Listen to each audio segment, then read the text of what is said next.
मेरे प्रिय आत्मन, तुमने पूछा है कि प्रेम क्या है। यह सवाल हजारों साल से पूछा जा रहा है और हर बार पूछने वाला खाली हाथ लौट गया है, क्योंकि प्रेम को कहा नहीं जा सकता। प्रेम को केवल जिया जा सकता है। जैसे मछली से कोई पूछे कि सागर क्या है, मछली तैरती है, सागर उसका जीवन है। लेकिन अगर वो बोलने लगे तो कह नहीं सकती। सागर उसके चारों तरफ है, भीतर है, बाहर है, लेकिन शब्दों में बांधना असंभव है। मनुष्य के जीवन में प्रेम भी ऐसा ही है। प्रेम तो हर किसी के भीतर धड़कता है, लेकिन जैसे ही उसे कहने का प्रयास करते हैं वो हाथ से फिसल जाता है। फिर भी तुमने पूछा है और मैं तुमसे बात करूंगा प्रेम की, उस प्रेम की जो काम से शुरू होता है और समाधि तक जाता है। 5000 साल से मनुष्य प्रेम की बातें कर रहा है। गीत गाए गए, कविताएं लिखी गईं, भजन रचे गए, लेकिन प्रेम मनुष्य के जीवन में उतरा नहीं। अगर तुम संसार में ढूंढने जाओ तो प्रेम से बड़ा झूठा शब्द और कोई नहीं मिलेगा। हर कोई कहता है मैं प्रेम करता हूं। मां कहती है, पिता कहता है, पति कहता है, पत्नी कहती है, मित्र कहते हैं, लेकिन प्रेम कहीं दिखाई नहीं पड़ता। यदि इतने लोग प्रेम करते तो धरती पर प्रेम की बाढ़ आ जाती। फूल ही फूल होते, दीप ही दीप जलते, पर आज युद्ध है, घृणा है, क्रोध है, हिंसा है और प्रेम का नाम निशान नहीं। तो या तो सब झूठ बोल रहे हैं या उन्होंने प्रेम को समझा ही नहीं। और जिन लोगों ने प्रेम की बातें की उन्होंने ही प्रेम के रास्ते बंद कर दिए। धर्मों ने, संतों ने, महात्माओं ने, इन्हीं ने मनुष्य के जीवन से प्रेम की सारी धाराएं अवरुद्ध कर दी। ये बड़ी दुर्घटना है और ये केवल भारत में नहीं, पूरी दुनिया में हुआ है। पूरब हो या पश्चिम, आदमी की दशा एक जैसी है। और हम दोष देते हैं मनुष्य को कि वह बुरा है, उसका मन ही जहर है। लेकिन मन जहर नहीं है, और जिन्होंने मन को जहर कहा उन्होंने ही प्रेम को जहरीला कर दिया। इस जगत में कुछ भी जहर नहीं है। परमात्मा ने जो भी रचा वह अमृत है, लेकिन आदमी ने उस अमृत को जहर बना लिया है। और इस जहर बनाने में सबसे बड़ा हाथ उनका है जिन्हें हम धर्मगुरु कहते हैं। ये बात समझ लेनी जरूरी है, क्योंकि अगर ये न समझी तो प्रेम कभी भी नहीं आ सकता। जिन कारणों से प्रेम नहीं पनपा उन्हीं कारणों को हम प्रेम का आधार मान बैठे हैं। हालत यह है कि गलत सिद्धांतों को हजारों साल दोहराने से हम यह भूल गए कि वे गलत हैं, और हमें लगने लगा है कि आदमी ही गलत है क्योंकि वह उन सिद्धांतों पर खरा नहीं उतर पाता। मैंने सुना है एक सम्राट के महल के पास से एक पंखे वाला गुजरता था और चिल्लाता था, अनूठे पंखे, अद्भुत पंखे, 100 वर्ष चलने वाले पंखे। सम्राट ने उसे बुलाकर पूछा, यह पंखा 100 वर्ष चलेगा? पंखे वाले ने कहा, हां महाराज, 100 वर्ष की गारंटी। सम्राट ने 100 रुपए देकर पंखा खरीद लिया। कुछ ही दिनों में पंखा टूट गया। 7वें दिन पंखे वाला आया। सम्राट ने शिकायत की। पंखे वाले ने पूछा, आप पंखा कैसे चलाते थे? सम्राट ने पंखा हाथ में लेकर जोर जोर से हिलाया। पंखे वाला हंसा और बोला, महाराज, पंखा चलाने का यह तरीका नहीं है। पंखा हाथ में पकड़िए और अपना सिर हिलाइए। पंखा 100 वर्ष चलेगा, आप चाहे 100 वर्ष भी न रहो। यह कहानी बड़ी अर्थपूर्ण है। हम कहते हैं कि संस्कृति महान है, धर्म महान है, लेकिन आदमी खराब है, और हम आदमी को बदलने की बात करते हैं। क्या कभी सोचा कि 10,000 वर्षों में यही संस्कृति और यही धर्म आदमी को नहीं बदल पाए, तो क्या आगे बदल पाएंगे? अगर बीज से कड़वा फल पैदा हो तो बीज ही कड़वा होगा। 10,000 वर्षों में जो फल पैदा हुआ है वह ये आदमी है, और ये आदमी प्रेम से रिक्त है, घृणा से भरा है, तो जरूर बीज में ही कुछ गड़बड़ है। हम उन बीजों को पवित्र माने जा रहे हैं जिनसे यह वृक्ष पैदा हुआ है, और उन्हीं बीजों की पूजा कर रहे हैं। यह सोचकर कि इनसे प्रेम पैदा होगा। प्रेम नहीं हो सकता, क्योंकि प्रेम के पैदा होने की जो बुनियादी शर्त है, धर्मों ने उसकी हत्या कर दी है। गौर करो, पशु पक्षियों में, पेड़ पौधों में मनुष्य से ज्यादा प्रेम दिखाई पड़ता है। जिनके पास न कोई धर्म है न कोई संस्कृति, वे अधिक प्रेम से भरे हैं। जंगल के आदमी में, जिसने कभी मंदिर मस्जिद नहीं देखी, उसमें सभ्य नगरों के निवासियों से ज्यादा प्रेम है। जितना आदमी सभ्य और धार्मिक होता जाता है, उतना ही प्रेम से खाली होता जाता है। यह कोई संयोग नहीं है, इसके गहरे कारण हैं। दो कारणों पर मैं तुमसे बात करना चाहता हूं। अगर ये दो बातें तुम्हारे भीतर उतर जाएं, तो प्रेम के अवरुद्ध स्रोत फूट सकते हैं। प्रेम कहीं लाने की चीज नहीं है, वह हर व्यक्ति के भीतर छिपा है, जैसे मूर्ति पत्थर के भीतर छिपी होती है। मूर्तिकार पत्थर तोड़ता है, मूर्ति नहीं बनाता। वह सिर्फ अनावश्यक पत्थर हटा देता है और मूर्ति प्रकट हो जाती है। प्रेम भी ऐसा ही है। हमें प्रेम सीखना नहीं है, हमें केवल बाधाओं को हटाना है। जैसे चिकित्सक स्वास्थ्य की परिभाषा नहीं दे सकता, वह केवल बीमारियों को हटा सकता है। स्वास्थ्य तो हमारा स्वभाव है, प्रेम भी हमारा स्वभाव है। गंगा बहती है हिमालय से, उसे किसी ने नहीं सिखाया कि सागर कैसे जाना है। वह बहेगी ही, उसके प्राणों में सागर की खोज छिपी है। बाधाएं आती हैं, पहाड़ आते हैं, लेकिन वह उन्हें काटती हुई निकल जाती है। परंतु यदि मनुष्य बांध बना दे तो गंगा रुक सकती है। प्रकृति की बाधाएं तो उसे और मजबूत बनाती हैं, लेकिन मनुष्य की बनाई हुई बाधाएं उसे मार सकती। हमने प्रेम के लिए ऐसी ही बाधाएं खड़ी कर दी हैं। पहली और सबसे बड़ी बाधा है काम का विरोध। सारी संस्कृतियों, सारे धर्मों ने सेक्स को, काम को, वासना को पाप, अधम, घृणित बताया। उसका विरोध किया, उससे दुश्मनी मोल ली। और उन्हें यह पता नहीं कि प्रेम की यात्रा का प्रथम बिंदु काम ही है। जैसे गंगा का उद्गम गंगोत्री है, वैसे ही प्रेम का उद्गम काम है। यदि गंगोत्री पर ही बांध बना दिया जाए तो गंगा आगे नहीं बढ़ सकती। हमने काम की ही निंदा करके प्रेम की जड़ काट दी। लेकिन सच्चाई यह है कि काम की ऊर्जा ही परिवर्तित होकर प्रेम बनती है। कोयले को हीरा बनने में हजारों वर्ष लगते हैं, लेकिन कोयला ही हीरा बनता है। कोयले और हीरे में मूल तत्व एक है। अगर कोयले का विरोध कर दिया जाए तो हीरा पैदा ही नहीं हो सकता। ठीक ऐसे ही काम की ऊर्जा ही प्रेम में बदलती है। उसी ऊर्जा का रूपांतरण होता है, पर हमने उसी से दुश्मनी कर ली। हम उससे लड़ने लगे, और जिससे लड़ते हैं उससे बंध जाते हैं।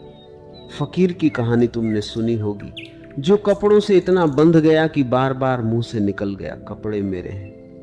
जितना वह कहता था कि कपड़े मेरे नहीं हैं, उतना ही उसके भीतर मेरे का भाव दृढ़ होता जाता था।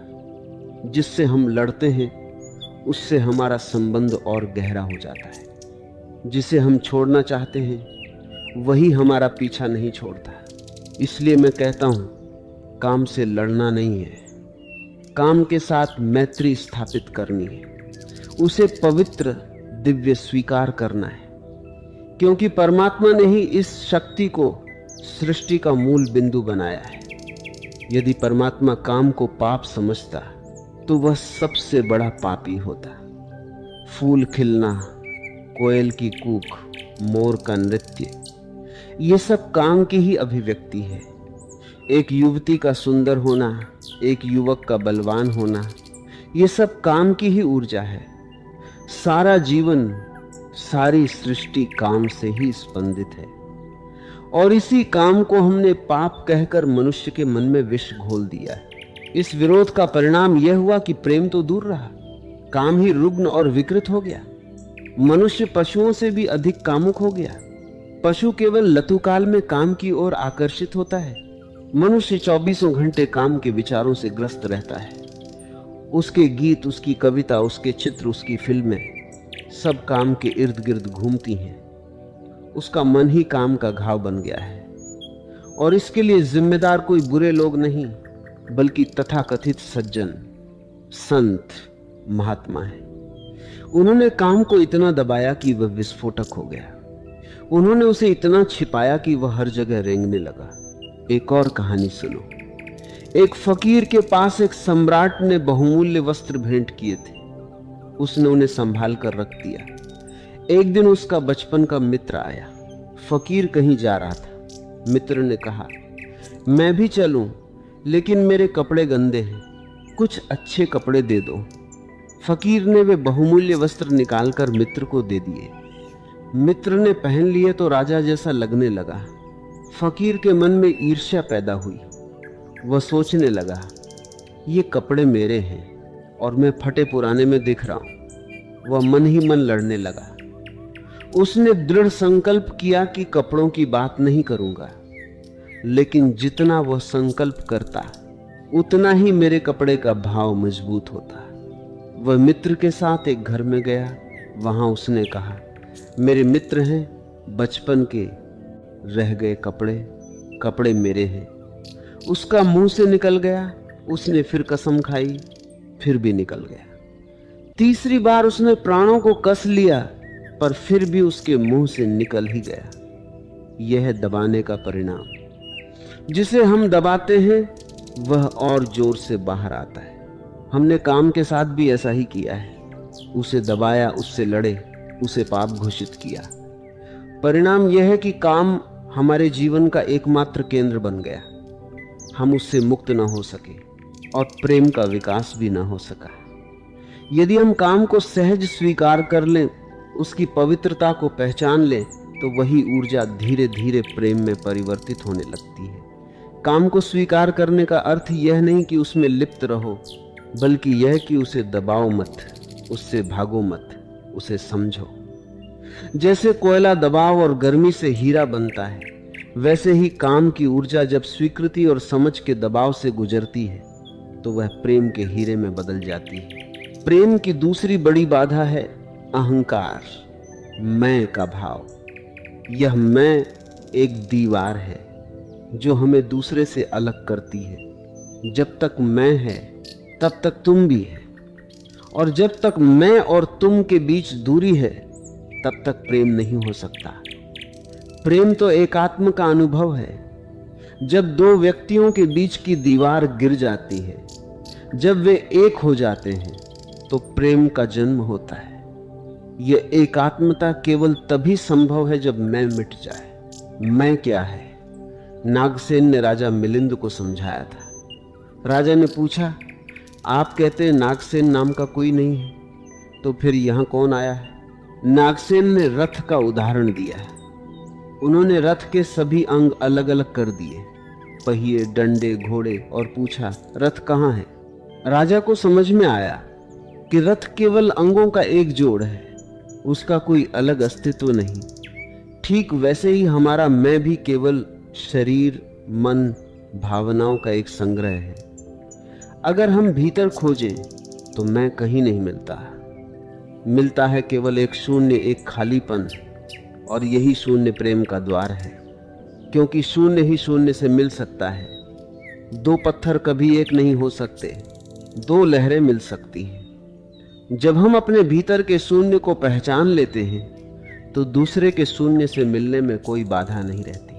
प्रेम की यह यात्रा काम से शुरू होती है और अहंकार के विलय पर समाप्त नहीं होती, बल्कि वहां से सच्चा प्रेम प्रारंभ होता है। संभोग के क्षण में व्यक्ति को पहली बार आनंद का अनुभव होता है, क्योंकि उस क्षण में मन विचारों से शून्य हो जाता है, अहंकार ढीला पड़ जाता है। यही कारण है कि संभोग के बाद व्यक्ति शांति और विश्राम का अनुभव करता है। उन ऋषियों ने जो ध्यान का मार्ग खोजा, उन्होंने इसी अनुभव से सीखा कि यदि मन को बिना संभोग के भी शून्य किया जा सके तो वही आनंद स्थिर रूप में उपलब्ध हो सकता है। संभोग क्षणिक है, ध्यान सतत हो सकता है, लेकिन ये दोनों एक ही ऊर्जा के दो रूप हैं। विषयानंद और ब्रह्मानंद सहोदर हैं, भाई हैं। इसलिए पहला सूत्र है, काम की पवित्रता को स्वीकार करो। उसे पाप मत बनाओ, उसकी दिव्यता को पहचानो।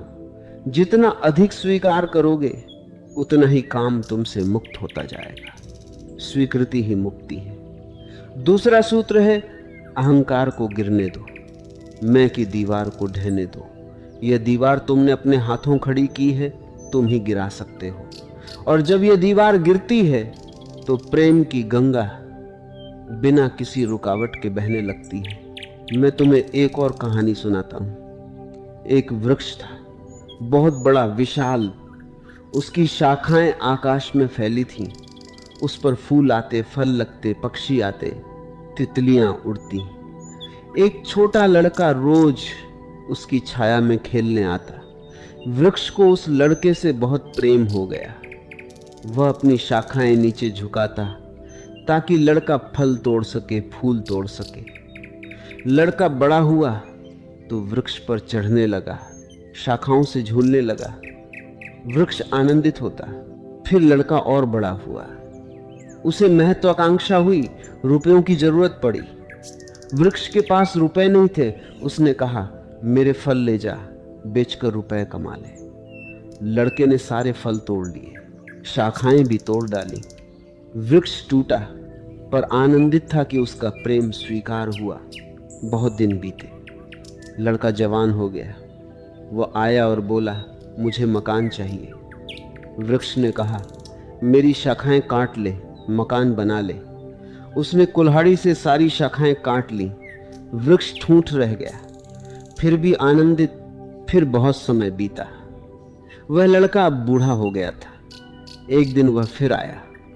वृक्ष के पास अब कुछ नहीं बचा था, सिर्फ ठूंठ। बूढ़े ने कहा, मुझे दूर जाना है, एक नाव चाहिए। वृक्ष ने कहा, मेरा यह ठूंठ काट ले, नाव बना ले। मैं धन्य हो जाऊंगा कि तुम मुझसे नाव बनाओगे और दूर देश जाओगे। उसने ठूंठ भी काट लिया। अब वृक्ष का अस्तित्व ही समाप्त हो गया। लेकिन उस वृक्ष ने कभी शिकायत नहीं की, वह देता ही गया। यही प्रेम है। प्रेम देने की भूख है, लेने की नहीं। अहंकार लेने की भूख है। अहंकार तभी आता है जब कुछ पाने की आशा हो। प्रेम बिना शर्त देता है। वृक्ष की तरह बनो। जब तुम वृक्ष की तरह हो जाते हो, जब तुम्हारी सारी शाखाएं दूसरों के लिए झुक जाती हैं, जब तुम्हारा सारा फल, सारा फूल, सारी छाया बिना मांगे बंट जाती है, तब प्रेम का जन्म होता है। प्रेम कोई सिद्धांत नहीं है, कोई शास्त्र नहीं है। प्रेम को जीना पड़ता है। और प्रेम जीने के लिए दो ही चीजें चाहिए, काम की स्वीकृति और अहंकार का विसर्जन। काम की स्वीकृति से ऊर्जा मिलती है, अहंकार के विसर्जन से वह ऊर्जा प्रेम बन जाती है। लेकिन हमने ये दोनों कर ही नहीं दिए। हम काम से लड़े और अहंकार को पोषित किया। हमने संतों को भी अहंकारी बना दिया। वे कहते हैं, मैंने ब्रह्मचर्य का व्रत लिया है, मैं सिद्ध हूं, मैं मुक्त हूं। यह मैं ही अहंकार है। जितना जोर से कोई मैं कहता है, उतना ही वह प्रेम से दूर है। प्रेम तो वहां होता है जहां मैं नहीं रहता। एक बार रामानुज के पास एक व्यक्ति आया और बोला, मुझे परमात्मा को पाना है। रामानुज ने पूछा, क्या तूने कभी किसी से प्रेम किया है? उसने कहा, प्रेम की झंझट में मैं नहीं पड़ा, मुझे तो सीधे परमात्मा चाहिए। रामानुज ने कहा, तब तो तू कहीं और जा। जिसने प्रेम ही नहीं किया, उसके पास क्या है जिसे बढ़ाया जाए? प्रेम ही बीज है जो परमात्मा का वृक्ष बनता है। बिना बीज के वृक्ष कहां से आएगा? इसलिए पहले प्रेम सीखो, पहले काम को प्रेम में बदलो। और प्रेम की शुरुआत अपने निकटतम व्यक्ति से होती है, अपने जीवन साथी से। पति पत्नी का संबंध प्रेम की प्रथम पाठशाला है। यदि वहां प्रेम नहीं है तो और कहीं प्रेम हो ही नहीं सकता। यदि पति पत्नी एक दूसरे को प्रेम नहीं कर पाते तो वे बच्चों को कैसे प्रेम करेंगे? और यदि माता पिता में प्रेम नहीं तो बच्चे प्रेम कैसे सीखेंगे? यही कारण है कि आज संसार प्रेम से इतना रिक्त है, हमने दांपत्य जीवन को नष्ट कर दिया है। स्त्री को सिखाया गया कि पति परमात्मा है और साथ ही सिखाया गया कि स्त्री नरक का द्वार है। यह विरोधाभास कैसे घटित हो सकता है? यदि पति परमात्मा है तो उसके साथ संभोग कैसे पाप हो सकता है? यदि स्त्री नरक का द्वार है तो वह साथनी और संगी कैसे हो सकती है? यह द्वंद्व ही सारी विकृति का मूल है। जब तक यह द्वंद्व मिटता नहीं, प्रेम नहीं आ सकता। प्रेम के लिए आवश्यक है कि पति पत्नी एक दूसरे को सम्मान दे, एक दूसरे को परमात्मा का मंदिर माने। जब पति अपनी पत्नी के पास जाए तो मंदिर में जाता हो, जब पत्नी अपने पति के पास आए तो परमात्मा के दर्शन को आती है। तब संभोग एक धार्मिक क्रिया बन जाती है, एक साधना बन जाती है।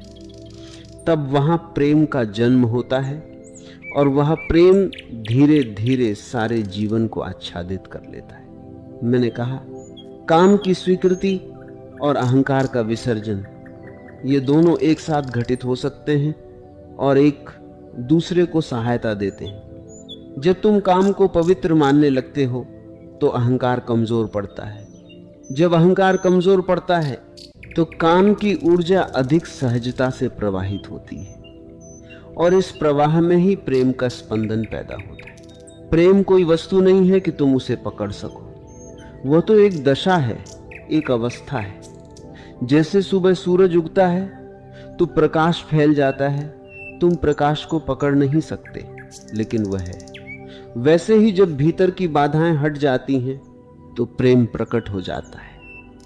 उसे लाना नहीं पड़ता, वह पहले से है, केवल उस पर पड़े पत्थर हटाने। मैं तुमसे जो कह रहा हूं वह कोई नया सिद्धांत नहीं है, यह तो उतना ही पुराना है जितना मनुष्य, पर हम भूल गए हैं। हमने काम को पाप बताकर, अहंकार को पुण्य बताकर अपने ही हाथों अपना जीवन नरक बना लिया है।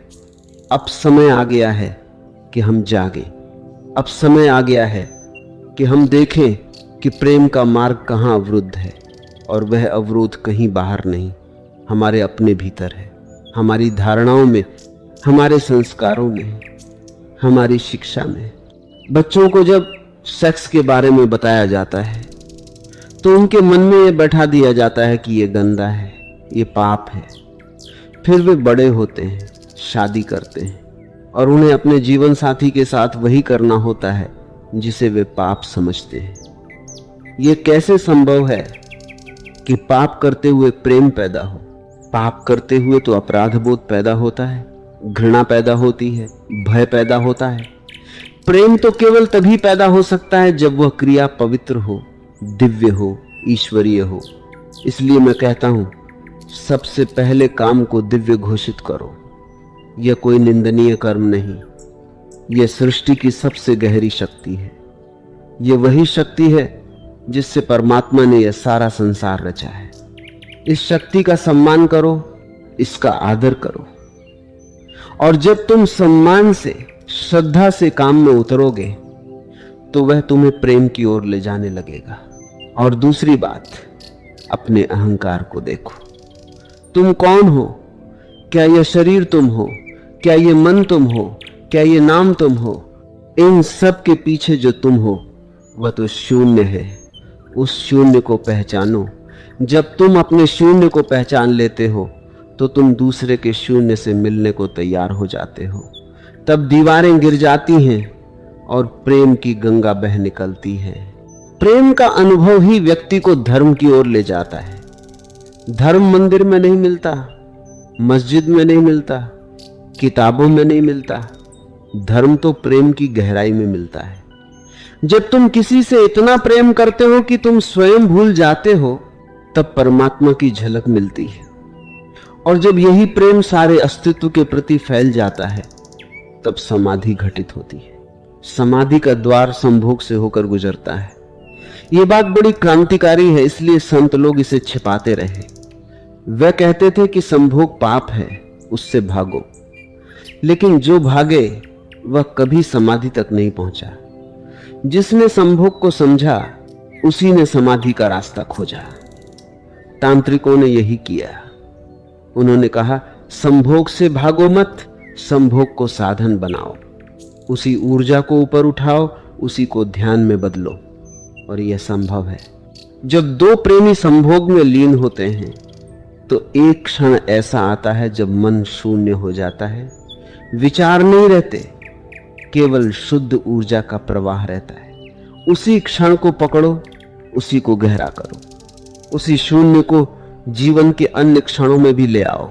यही ध्यान है, यही समाधि का मार्ग है। इसलिए मैं कहता हूं, प्रेम को पाने के लिए काम को नकारना मत, बल्कि उसे पार करना सीखो। नकारने से तो कुछ नहीं मिलता, पार करने से सब कुछ मिल जाता है।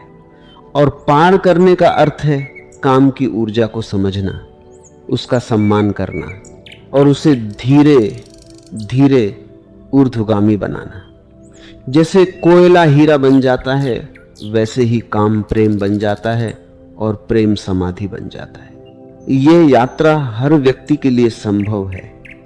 इसके लिए न तो सन्यासी बनना पड़ता है, न हिमालय भागना पड़ता है। इसके लिए तो बस अपने जीवन को समझने की जरूरत है, अपने संबंधों को पवित्र बनाने की जरूरत है। अपने घर को मंदिर बना दो, अपने शयन कक्ष को तीर्थ बना दो। जहां प्रेम का संगम होता है वहीं परमात्मा का वास होता है। मैं तुमसे बात कर रहा हूं, पर यह बात सिर्फ सुनने से नहीं होगी, इसे जीना पड़ेगा। और जीना शुरू करो आज से, अभी से। अपने जीवन साथी को नई दृष्टि से देखो, उसमें परमात्मा का दर्शन करो। अपने शरीर को पवित्र मंदिर समझो, अपनी वासना को दिव्य शक्ति समझो। और धीरे धीरे जैसे सुबह होती है वैसे ही तुम्हारे भीतर प्रेम का सूरज उगने लगेगा। प्रेम का सूरज उगते ही अंधकार मिट जाता है। अहंकार का अंधकार, कामुकता का अंधकार, घृणा का अंधकार सब मिट जाता है। तब केवल प्रेम रह जाता है, केवल प्रकाश रह जाता है। और उसी प्रकाश को हम परमात्मा कहते हैं, उसी को हम समाधि कहते हैं। तो प्रेम क्या है? प्रेम है काम का परमात्मा में विलीन हो जाना। प्रेम है अहंकार का गिर जाना। प्रेम है दो शून्यों का एक हो जाना। प्रेम है वह द्वार जहां से व्यक्ति समष्टि में प्रवेश करता है, और जो इस द्वार से गुजर जाता है वह फिर कभी अकेला नहीं होता। वह सबसे जुड़ जाता है, सबसे एक हो जाता है। यही तो हम सब खोज रहे हैं, यही तो हमारी प्यास है। और ये प्यास बुझ सकती है केवल प्रेम से। इसलिए प्रेम को जानो, प्रेम को जियो। और याद रखो, प्रेम का पहला पाठ काम की स्वीकृति है, दूसरा पाठ अहंकार का त्याग है। जैसे ही ये दोनों घटित होते हैं, प्रेम स्वयंभू हो जाता है, झरने की तरह फूट पड़ता है। मैंने तुमसे कहानियां सुनाई, बातें की, पर सच तो यह है कि प्रेम केवल अनुभव से जाना जा सकता है। जैसे मछली सागर को नहीं बता सकती, वैसे ही मैं प्रेम को नहीं बता सकता। मैं केवल उन बाधाओं की ओर इशारा कर सकता हूं जो प्रेम को रोक रही हैं। बाधाएं हट जाएं तो प्रेम स्वयं प्रकट हो जाता है। यही मेरा संदेश है। अब इससे आगे कहने को कुछ नहीं बचता। शब्द समाप्त हो गए। अब तुम्हें करना है, और करने वाला तुम हो, कोई और नहीं। मैं तो केवल द्वार बता सकता हूं, द्वार से तुम्हें ही गुजरना है। मैं तुम सबके भीतर बैठे हुए परमात्मा को प्रणाम करता हूं, और यही प्रणाम ही प्रेम है।